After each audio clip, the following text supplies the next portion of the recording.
All right. I sold a property in 2017 in Barclay. That's a large neighborhood in Cherry Hill. A lot of people know that neighborhood. So that's the comp that this is the home that I picked for us to do a pricing on today. Personally, I have a hard time pricing a home, as you can imagine, without seeing it first. So that's why I picked a home that I've sold before, because I've seen it. I know what this house looks like on the inside. So when we're going through this, we'll be able to talk about how we're coming up with our adjustments here. It's funny, I texted my seller from this house in 2017, who I still talk to, right? And I said, I'm doing a class today and I'm doing pricing and I'm going to use your house from 2017. Do you want to know what it would have sold for in today's market? And she's like, I'd rather be left in the dark. So we know it's going to be a lot more. But even at the time in 2017, the market was still great. We got 10,000 over ask then. It was one of the highest sales at the time. And here we are a couple years later. And my guess is, I don't know, if I had to take a total guess in the dark, I think maybe 450 to 500,000. That's my guess.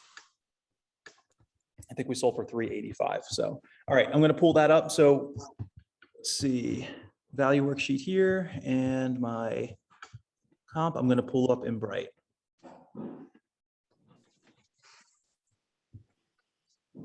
So the way that I do this, a lot of agents price like this. And again, feel free to interject at any time with questions. If you don't understand something, please ask, because somebody else probably has the same question. A lot of agents price like this.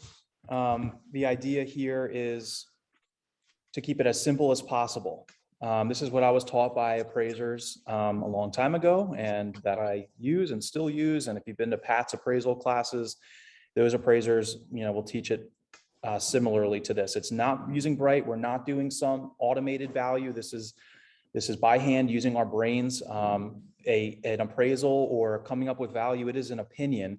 This is opinion, and as we know, everybody's got one. So it doesn't have to be perfect. That's not the idea. We're trying to come up with a range here, a good range, to come up with a listing price, and then the market ultimately will determine our price. All right, so first thing to do is to come into Bright and do a radius search. Now, this home's in a neighborhood. This home is in Barclay. Barclay, if you're in Barclay, you're in Barclay. But I'm going to do a radius search because let's say we had an agent that's from another market and they put a listing in Barclay and they did not identify the listing as being in Barclay under the subdivision, then the listing will not show up in our search. It's rare that that would happen in a neighborhood that's as, prominent as Barclay, because everybody knows, but it's more common to happen somewhere like Westmont or smaller neighborhoods within communities. So East Side or West Side, Audubon, where I live, people don't often put that in there. And if I were to just be looking, if I had a client just looking on one side of town, I wouldn't see any listings if I used it. Right here. Yeah. Right here. All right, so we're going to do a radius search within half a mile of our subject property, 116 Rockingham Road. This is the property. I think it's North Rockingham. This is our subject property. There it is. This is our subject property. This is the property that we're trying to price. In our heads, we don't know what this home is worth right now. We want to look at comps and figure it out. We've seen this house. We know what it looks like on the inside. That's why I attached the old MLS listing, and you can use that. Absolutely use that to your advantage if the property has sold in Bright before. But if it hasn't, you really, you almost definitely need to go and see the property first and take some pictures and, even measurements, or get any info you can from the seller. So first step is to do a half a mile radius search with around our subject property. So once that's done, scroll down here, and I'm going to include coming soons, actives, pendings. We'll talk about that a little bit, and closed sales. We all know how fast the market is moving. The standard default search for Bright for closed sales goes back 6 months. So I can see right now at the bottom left here, we have 32 sales within half a mile, 32 actives, pendings, and closed within half a mile of Rockingham. That's a lot. I don't want to see that many. One instant thing that I'm going to do is bring this window of solds to be sooner. So I'm going to do within 60 days. What's sold in the last 2 months? Now we have 12, because we all know what something that sold 6 months ago could sell for a lot more right now. A lot the same. It's so hard. The market's moving so quickly and in different directions depending on the homes, that you really want to make sure you're going as close on time as you can. And that's what an appraiser is going to do first before they start expanding and looking farther away. They're going to look at time, and then they're going to look at radius. So now we got 12 matches. So now we're going to look at the map. This is how I start. And again, now there's so many different ways to do this. This is the way that I do it because I don't like to miss anything. I want to see everything. So I've got my map search here. Here's my 12 comparable sales. I'm going to zoom in a little bit. This red dot in the middle, this is our subject property. I can see, this makes me annoyed immediately because I think I know what this house is across the street. And I remember my seller, these people were going to sell in a few years. And it wasn't my listing. So I guess I should have done a better job with staying in touch with them. So anyway, this is our subject property, and now I'm just looking at comps that are around it. So let's take a look first at our house. If you click on the lot, you can see the old listing for the subject that you're looking for. So we're going to pull up that listing, and that's this listing, and all of the pictures are in that Google Drive. So this is our subject property here. You can see it sold for $395,000 in April 2017. It is 4 beds, 2.5 baths, 2,100 square feet, as determined by the assessor. So one thing to look out for when you're doing this is anytime this says estimated and not assessor, it means that the realtor that listed the property messed with the square footage. They took a different number than what is in public records. So you want to know, why did they do that? Is there a screened-in porch, or did they include the basement square footage because it's finished and the seller told them to, or what thing did they do? We want to go by public records, or we at least want to do a little bit more digging if that happens. So 21 square feet, 4 beds, 2.5 baths. It's got a basement. These are the major features of this home, major overview of this home. So I know when we're looking at other homes, we want to be similar to this. We want to find other 4, maybe no more than 5 bedroom homes. Ideally, we want to find 4 bedroom homes right around 2,100 square feet. We typically want to stay within 10% of the square footage for the property. So I'd say, no less than 1,900 square feet, no more than 2,300 square feet. In Barclay, I have a problem doing that, but we'll see. Now, the next thing I'm going to do is look at pictures. Again, this is our subject property. So I was in this house, so I know what this house looks like. These pictures give a good representation. This house was move-in ready. This house had newer features, not brand new, but it was really nice at the time. It's still nice. They had solid surface, the granite, countertops in their kitchen. It wasn't the white and the grays. It was more of a beigey, but it was still very desirable. It's not something that somebody would move in and immediately need to fix or anything like that. Tile kitchen, nice bathroom. So this is the condition. This is our biggest adjustment, is always going to come from condition. So we want to find homes that are similar. We want to know, what a similar home to ours we're selling for right now, so that we can accurately price ours. So hardwood floors pretty much throughout. They redid the master bathroom is really nice. 1 car attached garage.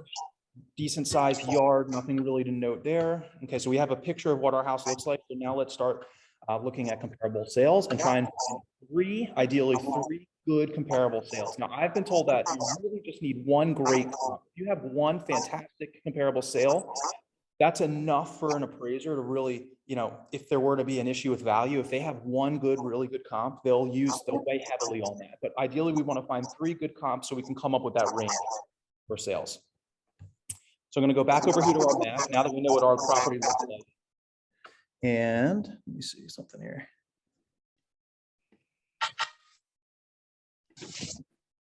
I just want to make sure I know what the background noise is coming from, so I'm just muting. All righty. So we have this comp across the street, 4 bed, 3 full bath. 2,564 square feet. So it's bigger. It's bigger, and it's got another full bath, and it's pending. It hasn't closed yet. I'm going to check it off and maybe use it just because it's right across the street from our home that sold. So anybody that goes to see our new listing coming up here across the street is going to see the for sale sign here, and they're going to want to know what that neighbor's house sold for. So we want to take that into account when we're doing our pricing. All right, then we have this 4 bed, 2.5 bath, 2,600 square feet on Farmington. Just sold in October. I'll check that off as well, just because of the proximity. What I don't like about it here is the 2,600 square feet, because it's much larger than our sold home. Let's see what else we got. This is a 3-bed, 2.5 bath, but we're good on square footage here. We're 1924 square feet. So I'm going to use that as a comp. Look at the pendings here. I do want to use one pending because I like to talk about strategies with pendings. 400. These are on bigger lots here. I can see just by, we're going to look at them in a little bit more in detail, but I can see just from the map view here. So I'm actually not going to use Cotswold. I know that street, it's substantial. Pearlcroft would be competition, but I can tell just from that one picture, this property needs work. So I don't feel like this is going to be competition for us. I don't feel like the buyer for our house on Rockingham is also going to look at this home that needs a lot of work. So it's not a good comparable sale. It's apples to oranges. What else can we use here? 2,400 square feet, 4 beds, 2.5 baths. Love it. That's in Barclay, nearby. We'll use it. 4 beds, 2.5 baths, 2,184 square feet. That might be the same model as ours. I forget what that model is of that house on Rockingham is. Carrie Ritchie would kill me if she heard me say that, but I can't remember. So I've got 5 properties checked off right now that have sold in the past 60 days that I would say are generally good comparable sales. So I'm going to refine. I want to pick just 3 of these. I'm trying to go through this slowly, but also not take 2 hours to run through this. I mean, honestly, when I have a property price, I put a good hour into it. I'm really looking at these and really trying to come up with what I feel, what's a buyer going to think about this house versus a competition, or what needs to be updated? How much does that cost? How is that going to affect our price here? So, all right, we got our 5 here. So I'm going to refine and narrow. Here's our 5 sales. Now let's pick 3 good ones. I sorted it by price. So 455 on the low end to 500 on the high end. Okay, so I feel like I'm already feeling pretty good about our value.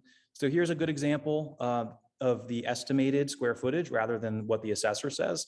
So in order to see what the actual square footage for this home is, we just click on this little public records icon here. And we can see that the square footage is, okay, it does say 2184. So I'm not sure what the disconnect there was, but we can use that square footage. So 2184 square footage verified. 2-car attached garage, has a basement. Look at some pictures. Oh yeah, move-in ready, obviously. Looks like people live here, but it's a quality of a rehab, really. Beautiful home. Kitchen looks smaller than ours at Rockingham, right? And we have that fireplace, that pass-through fireplace too. They have a fireplace as well. So we'll make sure we note that in our updated bathroom. Okay, I would argue this is in better condition than Rockingham. And they have a finished basement, which Rockingham did not. So we'll definitely have to make some adjustments here, but I still think this is a great comp. I'm going to leave this checked off and I want to use that if we can. Next, this one's a 3-bedroom, but the square footage is similar. Oddly enough, I was in this house too. Very similar condition to Rockingham, like very similar condition. I remember being in here now too. So I want to use this one. I like that I've been in it, so now I know direct comparison.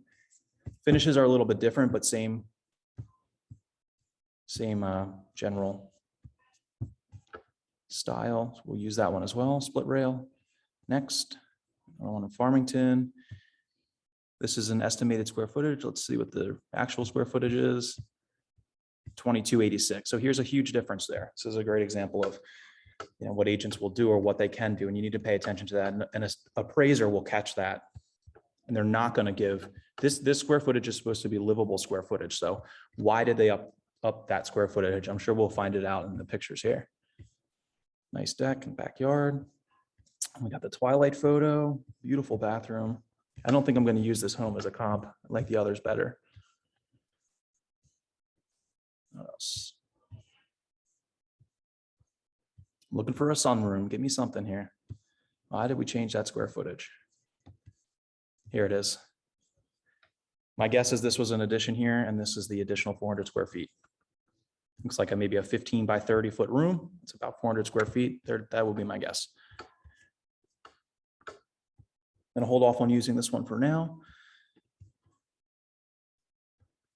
Okay, this again, we have estimated square footage. So let's see, the actual is, 2155. This is a very similar square footage to ours, and it looks like it's a 1-car garage. Maybe they converted the garage. Ooh, this is not in as good as condition as ours. Similar style home though. Butler's pantry. I wonder if this is the added space here. I don't know. Finished basement, partially. 2-car attached. Let's see the last one and decide if I'm going to use Iron Master or not. The one across the street. I feel like we have to use this one, right? It's Ika. All right, so this closes December 8th, which is in 3 weeks from now. Was listed at $499.9, 4 beds, 3 full baths, 400 square feet bigger than ours. And it's pending, so we don't know what it's going to sell for, but it has multiple offers received. All offers are due by 5 o'clock on the 20th. So multiple offers. So we can assume that this property is probably going to sell for around this list price, maybe a little bit more. One good thing that you can do is pick up your phone and call the listing agent or the buyer's agent and ask them, where did this property, hey, I see this property is closing on December 8th. I have another property that's going to be listed around the corner. I just wanted to know, can you give me any insight on your deal so far? You through inspections and appraisal. If you've gotten that far and you're close to settlement, would you mind hinting to me where the value came in at so I can better price our listing? And they should be, the way that I look at it is the buyer's agent should, maybe they want to check with their clients first, but they should want to let you know because we're now going to be competition to this house. So they should want us, since my house is going to be listed across the street right after these people buy it, they should want to help us price our house for as high as we can. So it would be good for us to know that this house sold for $525 and it was cash or it appraised for $525. That's seriously going to affect the market there. If I didn't have that information, we would list lower. We wouldn't use this as a $525 comp unless we knew it sold for that much. So definitely a good idea to call either the listing or the buyer's agent when it's pending. I myself have called both. Buyer's agent doesn't answer, I'm going to call the listing agent. Listing agent doesn't tell me, I'm going to call the buyer's agent, try and get an answer, because at the end of the day, who do I represent? My seller. So should they be divulging that information to me? Probably not, just in case it does fall through. Now we know what they were under contract for and what their terms were, and that could give us a competitive advantage. But is it illegal for me to ask for that information? Absolutely not. So of course I'm going to ask. And most of the time, if you're close enough to settlement, the agents will give you that information. We are all in this together, right? So we'll use this because it's right across the street, and man, did this sell for a lot. So I'm going to refine these again, and we have our 3 comparable sales that we're going to use. So now we can get to the actual adjustments portion of this. Before we get into that, I want to ask, does anybody have any questions? You might have questions that you don't even know what you should be asking at this point, but give it a shot. I'm here. Good, cool. All right, so this is the value worksheet. Again, this was in the materials that I emailed to you, so you should have it. So the way that I explain this is take this one column at a time. One column at a time. Don't worry about what's in this column or this column. Just focus. We're very simply put, we are comparing one house to another. And we want to know, since we don't know what to price our house at, the only way that we can figure out what to use for our price is by comparing it to a home that has sold that is similar. And then we want to make adjustments based on the condition or the bedrooms or the bathrooms or the basement or what square footage. We want to make adjustments so that we can properly price our home. So the first thing to do is to put in, I like to put in the general information for the subject property. That's the property that we want to price. And I put in and type in here beds, baths, all that stuff, just as a reminder to myself. And then I'll always download this as a PDF and I send it to the seller or bring it in to my preliminary appointment, just in my folder, along with the 3 comps that I used. I love doing this because, and again, it's all opinion and you do what works best for you and what you're most comfortable with. The CMAs that we can pull from places like Bright are massive. And so much of that information in there, most sellers don't care about. They just want to see this. They just want to know what can you sell? What are we going to sell my house for? I like this because it's just one page. Here's 3 adjusted values. Here's a range of where I believe we should sell. It's a strong seller's market. We can probably get towards the high end. I have appraisal concerns if we go over this number based on the adjusted, value because of the comps. And then let the seller, we're here to guide and advise. I'm not saying let the seller decide, but now we have something. If the seller says, I want to list for $50,000 more than what you're telling me we can get, at least you could say after a week on the market, if you agreed to that for whatever reason, listen, I told you, I showed you that value is not there. We gave it a shot. We need to reduce the price of the property. So subject property for us, 116 Rockingham Road. No sales price yet, no seller's credit yet, right? We don't know what's going to happen there. Condition. This is just a note. So ours is great. I like to say, is it fair, poor, distressed, or is it good, or, great, like rehab quality? I'd say probably for Rockingham, it's probably good, not rehab quality. And I would just write in there total rehab if it was. So bedrooms 4, full baths 2, half baths 1. That bothers me. All right, square footage for Rockingham is 2141. One thing at a time here. Does it have a basement? Yes. Does our subject property have a finished basement? No. One column at a time. That's all we care about.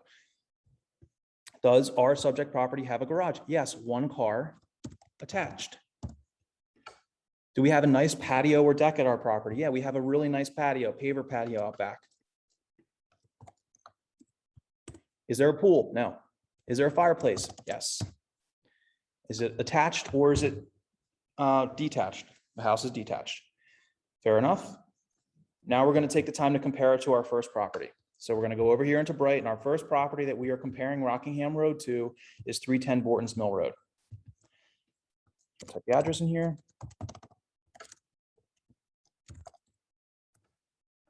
This is the property status. This one has closed. So we'll leave it as CLS. That stands for closed.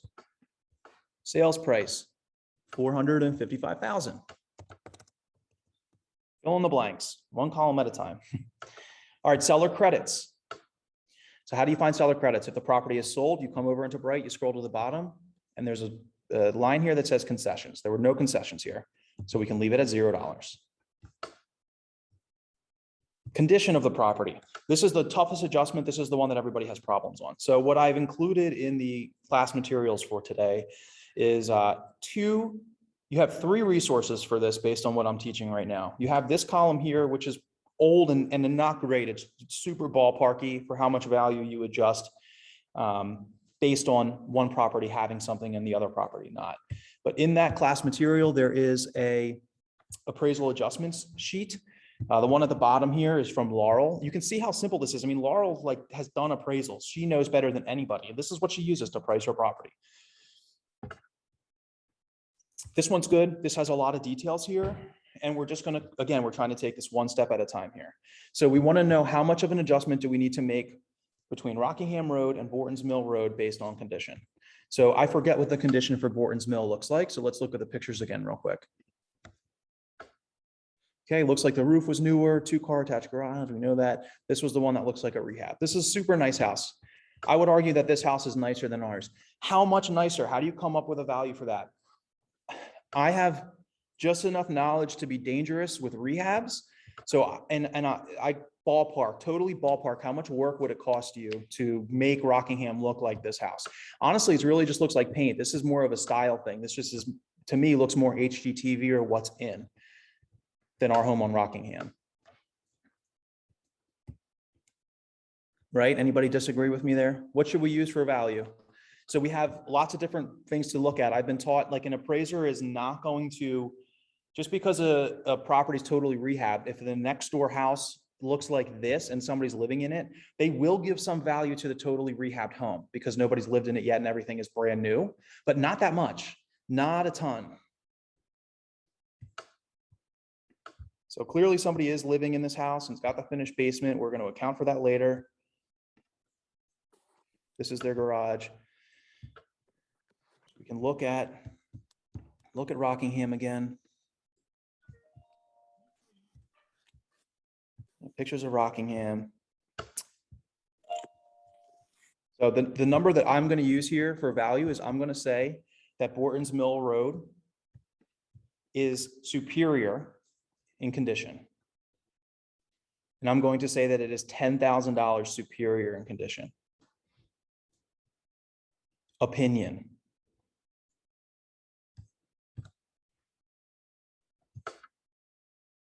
So what do we do with that number? We think that Borton's Mill is $10,000 superior versus Rockingham. So if you scroll down here to the bottom left, you can see you add the value if the subject is superior. You subtract the value if the comparable sale is superior. So which one is superior? Borton's Mill is superior to Rockingham Road. So we are going to subtract because the comp is superior. This is the part where everybody gets tripped up on. It takes doing it and takes being involved, pricing homes. It just takes repetitiveness and you'll start to understand, seeing an appraisal. So don't feel like you're like behind or not getting it. It's okay. We're going to do this 2 more times too. So it should make sense by the end of this, or at least I hope it will. So we're going to add if the subject is superior. Remember, Rockingham is a subject. We're going to subtract if the comp is superior. So sometimes actually, when I got started doing this, I found it helpful if I changed this word subject to the property, street, and the comp name. Now it's really hard, really easy for me to tell. What do I do here? So subtract if Borton's Mill is superior. So I can go right here and I can subtract $10,000 because Borton's Mill is superior. Now we're on the next line here and it becomes easier after this. So bedrooms, Borton's Mill is 4 bedrooms. So there's no adjustment that needs to be made there. So it's 0. Full bathrooms, theirs is 2, so is ours. So we're 0. Half bathrooms, it's the same in both homes. So it's 0 and 0. Square footage. Square footage on this house, if we remember, we looked at it, is 2184. So, and that was accurate. Ours is 2141. It's within 50 square feet, so no adjustments made. That's what I've been taught. That's what I'm teaching. I'm not going to make a super tiny adjustments for 40 square feet. And you'll see here that the adjustment, we will make an adjustment for square footage. So we'll talk about that when we get to it. So next, basement. Is there a basement at this home? Yes. Is the basement finished at Borton's Mill? I believe it was. Finished basement, yep. So how much value do we need to subtract because Borton's Mill is superior? So this is a good opportunity for us to use the actual appraisal adjustments sheet that goes into a little bit more detail. And what we can do is we can look on this left column here and we can say basement, basement, basement, basement. What's on here?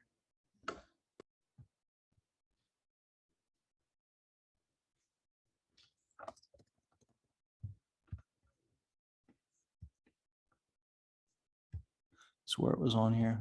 I know Laurel has it here. All right, we'll use Laurel's because unless I'm crazy and I'm looking at the font on my screen is like size 0.08. So I'm sorry if that's an issue for everybody on Zoom too. So basement in our price point is 380 to 450.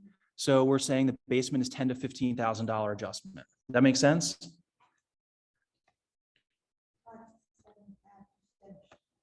Say that again. 5 to 7 for finished. Yes, I'm sorry. 5 to 7,000 for finished basement. Yeah. So one thing that we should talk about quickly, I just had this conversation yesterday. You have to use your judgment here. A fully finished basement on a $500,000 home is going to be worth a lot more than a fully finished basement on a $100,000 home. A fully finished basement on a $500,000 home might add, the basement and it being finished might add 20,000 in value if that's common in the neighborhood. That's what buyers want there with families, with kids. They want the finished basement. You're not going to add 20% of value to a $100,000 home for a finished basement. It's going to be worth less there. You just have to use your judgment for that. That's what this helps you give a little bit of a guidance here for the range, for your price range. So using Laurel's adjustments here, Laurel's adjustments incorporated, we're going to make a $7,000 adjustment since we're at the upper range of this price here, and we're going to do minus 7,000 for that basement being finished. Now, garages. This is a 2-car attached, right? Yes. We need to make another negative adjustment. Really bringing down the value of our house. I think it'll work out in the end. So, garage. We have right here. Garage. $300,000 to $500,000 price. $3,500 for the first and $2,000 for the remainder of added garage doors. It's not a huge adjustment, and I'm okay with that. I'm perfectly fine with that. So we're going to make a negative $2,000 adjustment. Now this would be a bigger adjustment if it was a detached 2-car garage in a neighborhood where Either that's not common or it is and our house doesn't have it. You want to be conforming. You know, when we price homes and you have sellers that are like, oh, but my house has 6 bedrooms, but every other house in the neighborhood is 4-bedroom. What do people in the neighborhood want? They want a 4-bedroom. Not many people want a 6-bedroom house. So it doesn't add as much value sometimes as a seller would think. But in this neighborhood, most homes are 1 or 2 car garages, and I'm okay using that $2,000 adjustment there. I think the patio and the deck is what we're doing now. And I think they're pretty similar. So I don't think we need to make any major adjustment here. I think there's a deck on this house, right? Now there's a small concrete patio. I'm just not going to make an adjustment for it. Rockingham's is pretty similar. No pool there, so no adjustment needs to be made. There's a fireplace here, so no adjustment needs to be made, and it's detached, so no adjustment needs to be made. So all things equal, if there were no other comps in the neighborhood, we adjusted Borton's Mill Road. We get an adjusted value of $436,000. So if we were done and we quit right now, my seller said, just based on this one house on Borton's Mill that just sold, what could we, that one sold for $455. So we should be able to get $475 for ours, right? That's probably what the sellers would say, right? But if you broke it down and you really looked at the differences between the 2 homes, you'd probably say that our house at Rockingham is inferior and should sell for less than what Borton's Mill sold for, because Borton's Mill is a 2-car garage. Borton's Mill is more updated. Borton's Mill has a finished basement. But we all know our sellers are going to see it as, but our house is nicer because, but that's not how the market's going to see it. So this is a good way to show your sellers why it's not worth as much. Rather than to just tell them, this is a good strategy to show them why. Here's the adjustments that we made. I know it looks archaic, but believe it or not, this is what the page for adjustments is going to look like on your appraisal. It's going to look very similar. This is how the appraiser is going to do it, actually. The good thing is we had 2 more comps, and I know that 436 is going to be the lowest of our adjusted comps. That's why it's so nice to have comps. All right, so I'm going to go to the next one now. Any questions? Anybody want to jump in?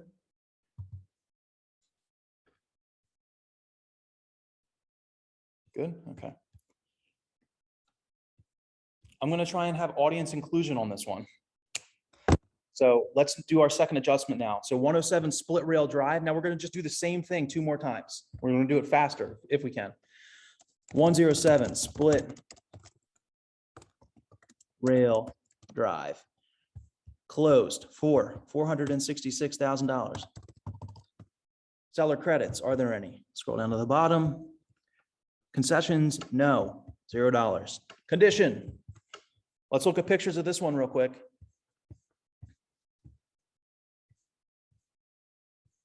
It's a kitchen. Based on these pictures, can somebody please jump in and tell me if we think we need to make an adjustment for value?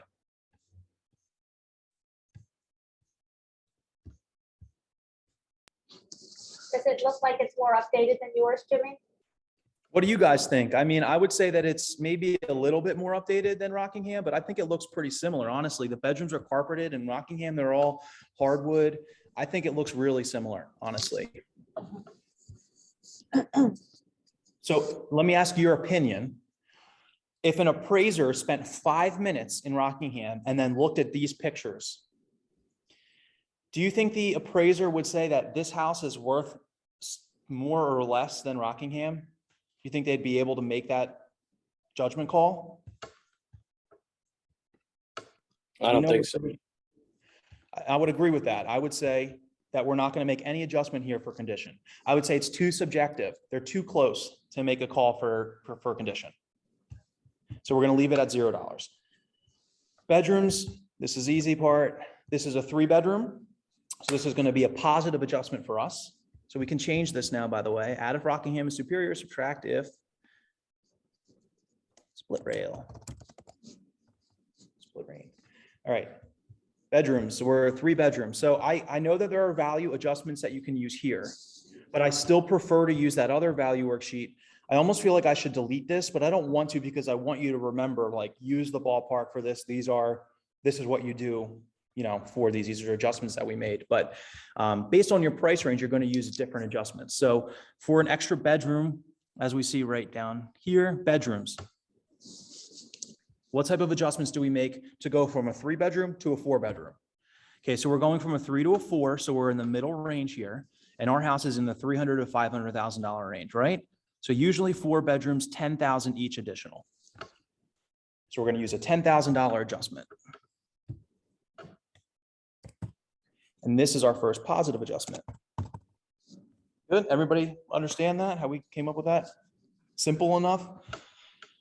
All right, next is bathrooms. I think we're the same, right? 4, 3, 2.5. Yep, 2 and 1, so we're good there. Now square footage. This is 1924 square feet. This is a little bit different on square footage. So we're going to use the difference here.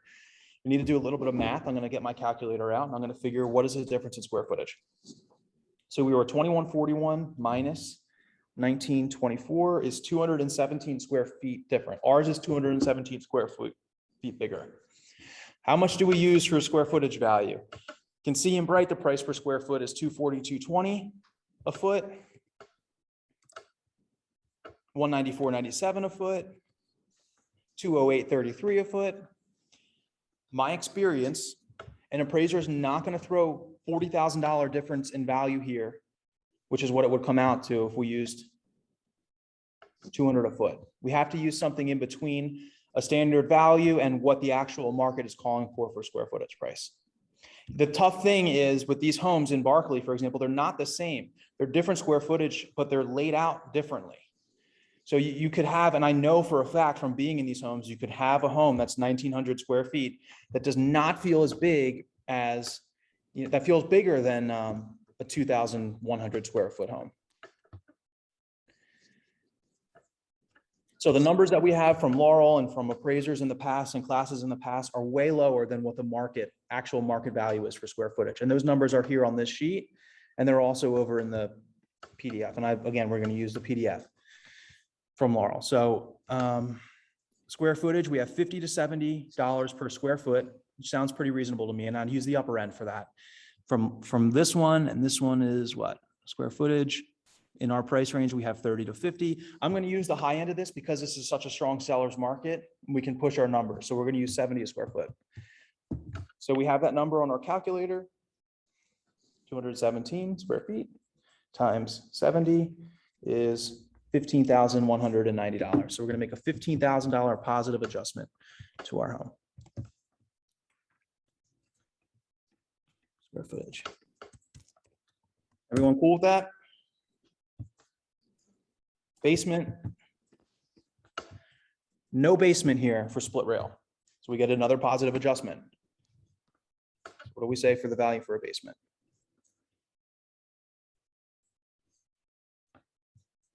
$10 to $15. So we'll use the $15,000 adjustment. Finished basement. Yeah? Question? No? Good. $15,000 adjustment, finished basement, we're not going to address because we don't have a finished basement and this property just doesn't have a basement at all. Garages, 1 car attached, 0 adjustment made there. Patio and deck, I think for this house actually might have been a little bit nicer. Yeah, this is nice. Nah, not really too much nicer than Rockingham, and it's on the side, not the back. So I'm not going to make an adjustment for it. It's a small adjustment for a patio anyway. You know, I know how much patios can cost. I know if I were to put a paver patio at my house, it would be because I want it there, not because I think I'm going to get the value back for it. Fireplace, and we see if there's a fireplace here. I think there is. Most homes have them. No fireplace. Okay, so we'll make another positive adjustment for us. $1,000. And I'm just using the cheat sheet over here. Okay, good. Now we have a huge range here, but we have our adjusted value. And I think that once we do this last comp, I think we're going to feel pretty comfortable listing towards the upper range of our comparables here, around 500,000. But we'll see what happens when we do the last one. So last comp that we have is the one across the street, 117 Rockingham Road. This one's pending. And we're going to use the pending price. I normally would call the agent. I was going to call them on this call, but I don't want to put anybody on the spot or have them like record it telling me anything. So I'm going to leave it alone. We're going to just pretend I made the call and they told me they're under contract and that appraised for 500,000. They got a cash offer for 500,000. we listed really high because we know how the market is. And so we got a couple offers for a little bit under ask, and then we got a cash offer for 500. We did the highest and best we got. 500, we took it because we knew it might not appraise. So 500,000, that's our sales price. Seller credit, we don't know yet, so we're going to do 0. And there was no seller credit. Cool, $0 seller credit.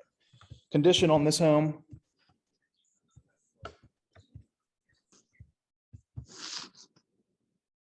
Because of I mean, these cabinets are newer. It's just a wooden look rather than like the typical white shakers.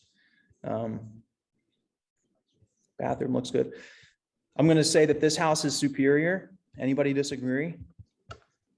Enough to give it a little bit of money here. So we're going to do, since we did 10,000 for Borton's Mill, I actually think that this house is somewhere in the middle. 5,000 is such a small adjustment to make, but that's what I'm going to do for this 5,000. We're going to say 117 Rockingham is $5,000 superior to ours.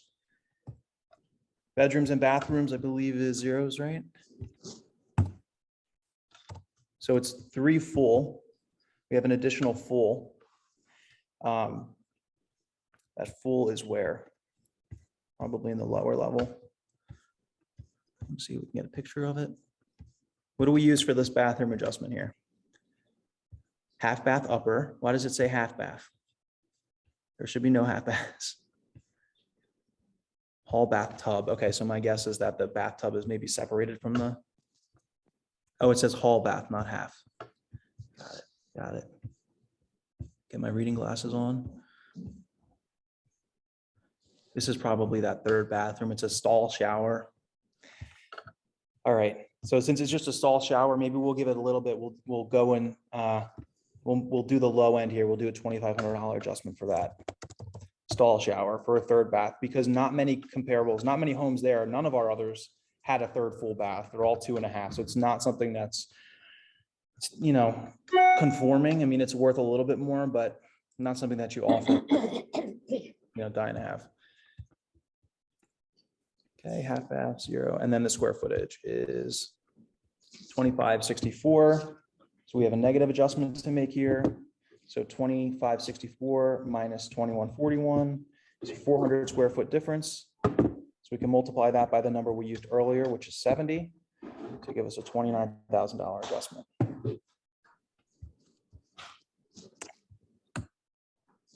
Basement, no basement, so we can give ourselves 15,000 back. Everybody see how I'm doing this now? Right over here, and I can see that there's no basement, so I added the same number. That's one thing to remember when you're doing this. Be consistent. One thing that you can't be is say, well, 15,000 for a basement on this house and 8,000 for a basement on this house. So be consistent. Garages, 1 car attached. We're good there. I'm gonna make no adjustment for the patio because we haven't so far. I felt like one of them did have a really nice backyard. Hey, Jimmy, I have a question. Yeah. So when you just said you have to stay consistent with the basement, what happens one basement finished and another one's unfinished? That's a second adjustment right here. Ah, okay, sorry, didn't see that. No worries. Thank you. Yep. No adjustment there, no pool. And then do we have a fireplace here? 1 brick fireplace. Yeah, so we're doing 0. Okay. So here's our 3, geez, there's a box I just stepped on behind me. So 3 adjusted values. So now that we're done with this, this is our pricing.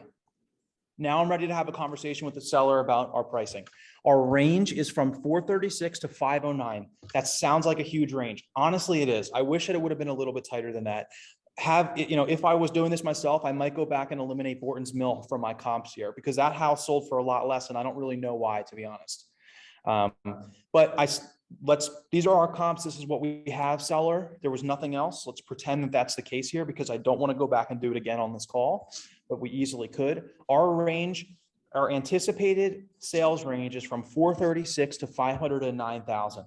That's where I could see it appraising. I could see the property appraising in that value. I think anywhere in there, we're very safe. Now, it's a strong seller's market, right? So in a strong seller's market, I really feel like we can push the envelope. And the highest adjusted price is 509. Our average sales price is 475. So in my professional opinion, our best strategy for pricing this home is to launch at $499,900. It puts us right below that $500,000 mental barrier.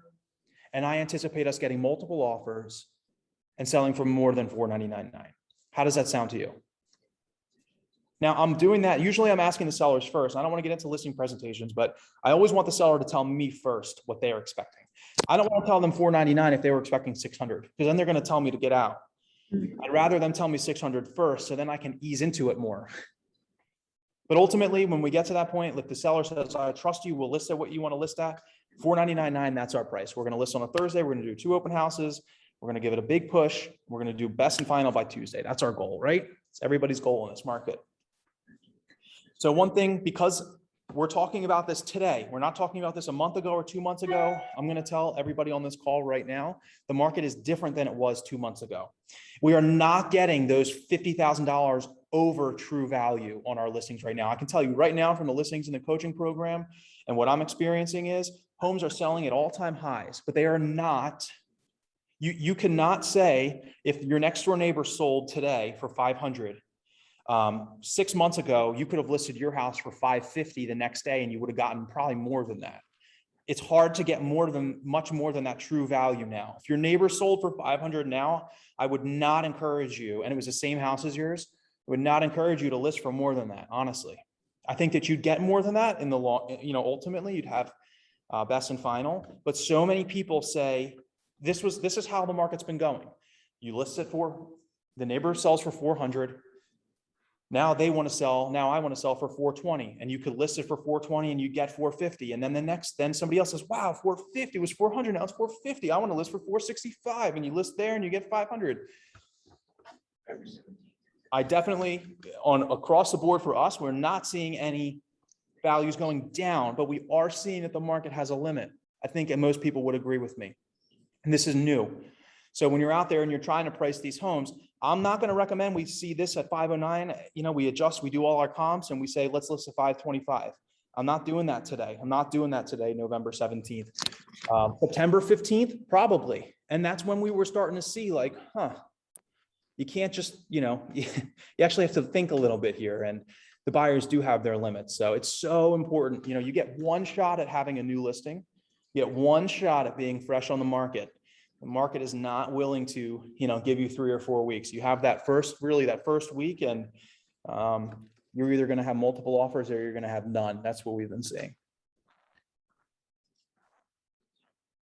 But again, it's definitely nothing to be scared at. I mean, I would almost say it's probably a good thing.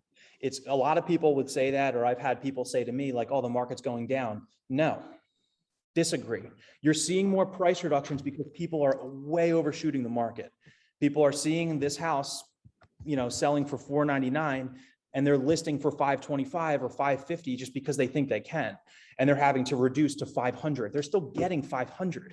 There's still never been a sale more than $500 or $505. So they're still getting peak market. It's not like we're listing at, this house is selling for $500 and we're listing at $450 and not getting it. That would be a decrease. So I think you're going to hear more of that soon, but it's definitely interesting. So any questions now on the value worksheet? Anybody want to chime in here? Because one thing that I want to talk about briefly is how to price a distressed home. It's been almost an hour now, and we'll take 10 minutes and talk about that because I price them much differently. And that might be helpful to know why. So anybody want to talk about this? Any questions?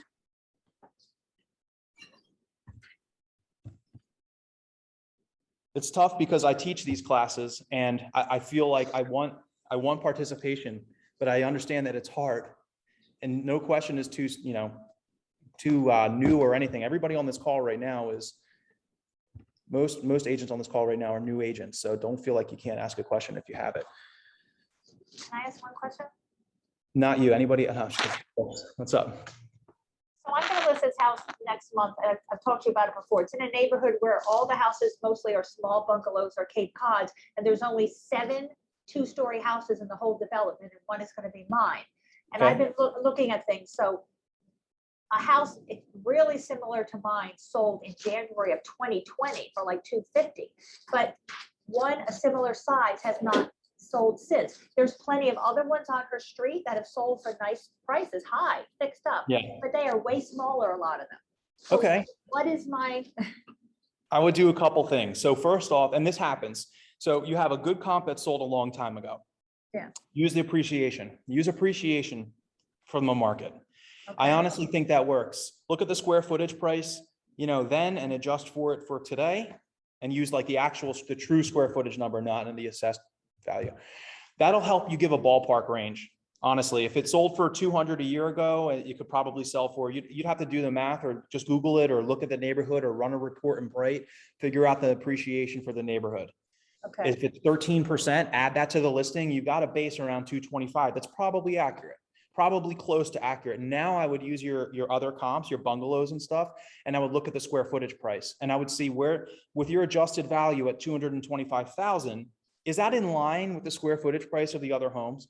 And your home is newer, it's a 2-story. Is that more desirable for the area? Probably. If they're older homes and you're telling me that there's only 7 sales like this, it's probably newer construction versus the old bungalows. Would that be accurate? No, they're all from like 1941, but there's only 7 2-stories and the rest are bungalows. Yeah, yeah, okay. That's okay. That's okay. I would use probably, you said that the bungalows are much smaller. Yes, and I found one that's like 1,300, mine's 1,600, so that's the closest, so I'm gonna look at that, that's a good comp. It's a Yeah, little that different, but is. it's- And like I yeah. said, you only need one good comp. I think that if you adjust for appreciation and use your best comp, you can still put something like this together, or at least come up with a good range, and use your judgment. Okay. You think a buyer would walk into that bungalow that's listed at 200 and then also then the same day, they're going to go and see your listing, it's 250. Well, who's the obvious choice? Is it that bungalow at 200 or is it yours at 250? And you can, what do you think a person would? How do you think they would feel about it? You think you're pushing the market? And I feel like you, especially, you, Dawn, you'll be able to come up with a good value for it. Yes. Yeah, I think it's more valuable to have the bigger house. Agreed. So, but if there's only 7, now we're talking about non-conforming. Do we get into that? We're not the norm for the neighborhood. So Right. you're not going to get as much as you might think because it's not the norm for the neighborhood. And the problem might not be market value. It might not be that a buyer's not willing and able to pay for it. The problem might come during appraisal. An appraiser is going to be careful with that. Okay, thank you. Anything else? All right, so distressed homes. I did pull up one. This is another one I sold. This was the comp that I was going to use here. Kim, go ahead. Yeah. I have a question now. I'm new. I'm Kim Pendleton. I'm just curious, like when you ran your comp, did you use a specific date of last sold? Yes. And also based on the area? How far did you go as far as the area is concerned? How many miles away from your prospect home? Okay, so I'll first, for this search, the answer is we did 60 days and half a mile. 60 days and a half. The right answer is that doesn't apply to every home. If you did a half a mile search in Philly, you're going to get, if you did a half a mile from Rittenhouse, you're going to get Camden. You're not, but if you do that on the waterfront, you'll get homes in Camden. You're going to have a huge difference in price, right? Oh, Philly. right. So in a neighborhood, what you want to do is you want to start as small as you can. You want to be as close as you can. There are times when a 1/10 of a mile gives you plenty of comps. Okay. Don't go out more than that if you don't have to. And there are times when you can go back 30 days and have 3 good comps. Don't go back farther than that because you know who's not going to is an appraiser. And it's very likely your home's going to have an appraisal. So you're going to have to deal with that. Oh, so appraisals don't go far as past 30 days. If they don't have to, they won't. They'll go back as far as 6 months, or 2 years ago, they'd go back a year if they absolutely had to. But right now, because of the way the market's moving, they're really trying to stay within a tight range. So they're going to look for worse comps. And my experience with appraisals lately is appraisers are picking bad comps because they sold recently. Oh. Because they're close and they sold recently. And it's hurting us because we're getting these places under contract. We think they're going to appraise and they're not. We look at the properties they used and we're like, but this house sold 4 months ago and it's the same model. And they didn't put it on their report because they went back 30 days and they don't want to go back farther than that because, they don't want to have a situation happen where 2 years from now, every value that they put in was wildly over. Oh, wow. So this is the distress comp. So 912 James Street, Cinnaminson. I recently sold this home. Distress sales are my favorite to price and to really just sell. The difference is you can do a value worksheet like this, but I recommend approaching it differently. When you're trying to price a distressed home, this sounds counterintuitive, but what you want to look for is the finished product. You want to look for the nicest home in the neighborhood. Because what's a rehabber going to do to a distressed home? They're going to turn it into the nicest home in the neighborhood. So you want to figure out what's it going to be worth when it's done, and we work backwards from there. And investors, when they're good investors who know what they're doing, they look at the list price, they take it into account, but they don't care about the list price. They care about two things: how much is it going to be worth when it's done, and how much is it going to cost me to get there?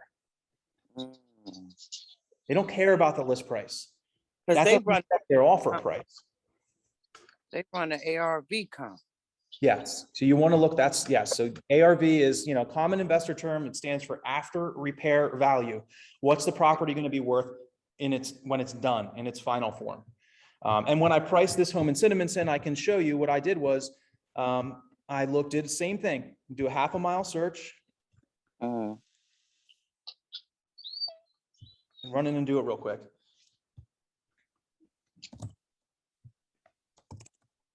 Oops, search residential sale, half a mile, 912 James Street, Cinnaminson, and pending and closed. Leave it at that. Seven results here. Look at a map.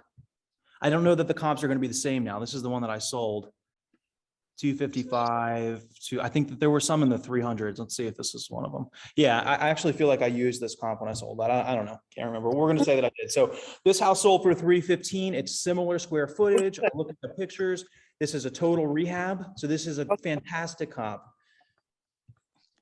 So when an investor purchases James Street, it's going to look very similar to this. It's going to be a similar square foot, and it's only a quarter mile down the road. So I can anticipate that when my subject property that I'm trying to sell is completed, it will be worth around $315,000. Now, what did I say the next step is? Subtract your repairs. How do you know how much repairs are going to cost? That's a great question. It's hard to know that. And I'll tell you this, if you have 5 investors walk through a property, they're going to give you 5 different numbers. So it's okay to be a ballpark, work in 25 thousands. Is the rehab for this property going to be 25, 50, 75, 100, 125, 150,000? I bet you that you'd be better at guessing than you think. If a property needs to be gutted to the studs, it's going to be at the upper end of that. It's going to be like $100,000 to rehab that house. But for James Street, it was like I said, I don't know, it needs a kitchen, it needs the bathrooms, it needs a roof, needs some landscaping and siding. I don't know, 50,000, 75,000 maybe. That's what I did, ballpark number. Now I've been taught by investors how to come up with, those numbers. And that's why I think it's so important for new agents to work with investors, because, a good investor will give you an idea. They need to know how much a rehab is going to cost them. So take them on your showings and ask them, how much is your rehab going to cost in this house? And if you do that 50 times, I bet you on home 51, you don't even need them to be there. You'll know how much their rehab is going to cost. And that'll give you an idea that'll help you price these homes too. And obviously I'm here to help price these. So yeah, because the investor would know like how much it will replace a roofing or a sub tank or anything in that nature. They will know the cost range. Exactly. Yeah, it's not your job. It's not our jobs as agents to know how much a roof is going to cost, how much carbon strapping is going to cost on a Boeing foundation wall. It's not our job to be those contractors or to know that. That's what your investor needs to know that. They cannot rely on you to tell them how much a roof is going to cost. So, and never put yourself in a position where you say $8,000 for a roof. Well, did you know that because of the increased gas, do you know they use gas and oil to make shingles? And prices are through the roof right now for lumber and for building materials. So you need to keep that in mind. So your role as an agent when working with a rehabber or an investor is to be able to give them good comps and tell them comfortably what it's going to be worth when it's done. Right. That's where your expertise comes in. They need to know the rehab. You need to know with them, what are you going to do? You're going to put a new kitchen here. You're going to put new bath in here, all new flooring, they're going to do all that. Okay. So let me go and figure out what it's going to be worth when you're done.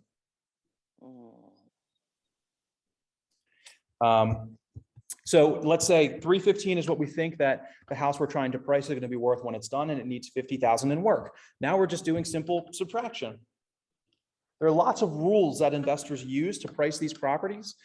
I'm going to tell you one, but I'm not going to get into that too much right now. So we're going to do 315,000 minus, we think it needs 50,000 for renovations. So now we're down to $265,000. 265. So now you have to account for these things like holding costs, profit, 6% commission when you, the listing agent, goes to sell it after they rehab it. At this point, you're typically talking 15 to 20% of the 15 to 20% margin at this point.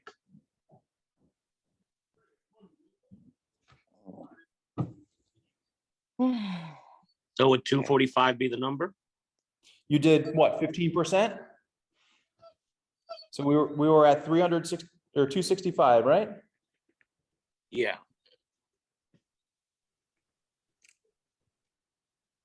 So you would subtract 15%, which, you know, if you're doing your commissions often, you should know is just multiply it by 0.85. It gives you 225.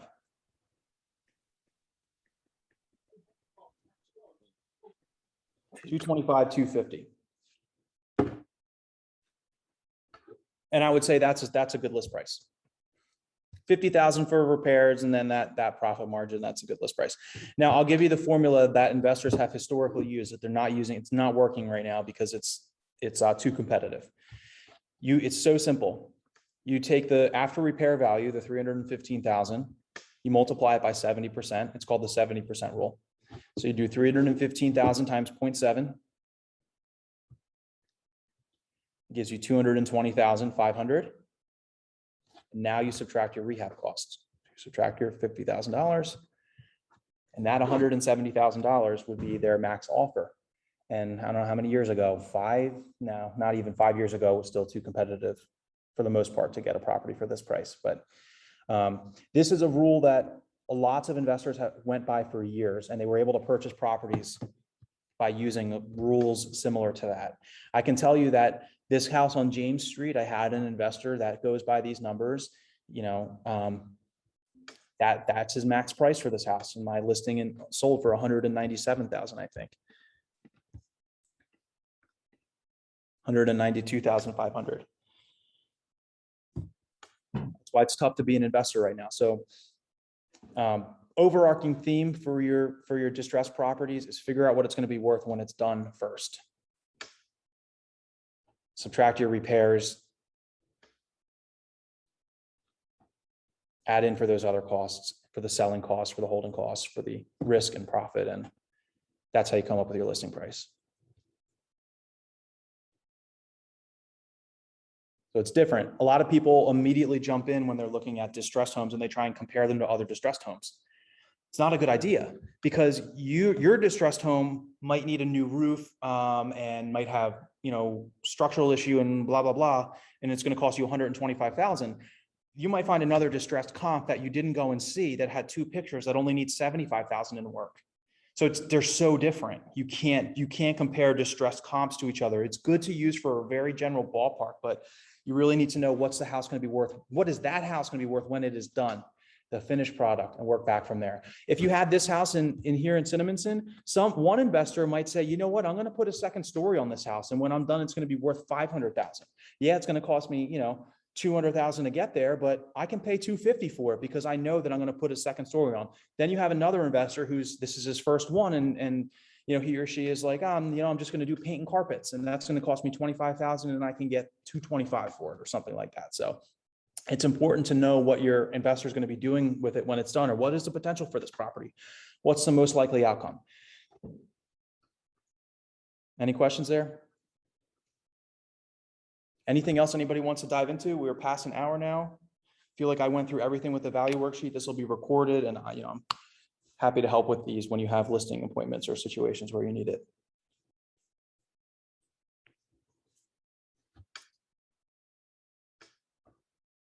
Good, nothing?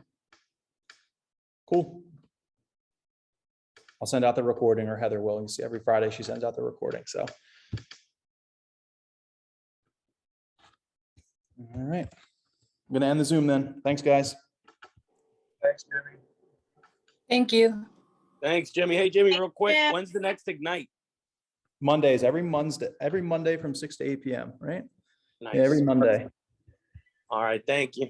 This time around, Ignite is different. It's all just our 4 market centers. So it's going to be more local. It's all the pro coaches and leadership that's teaching the classes. So I'm going to do a class on offers. It's not going to be a traditional Ignite class. You know, I try and, you know, we get so much of that. So I'm trying to keep it a little bit, make it a little different. Great, thanks, Jimmy. Got it, guys. Talk to you soon. Bye.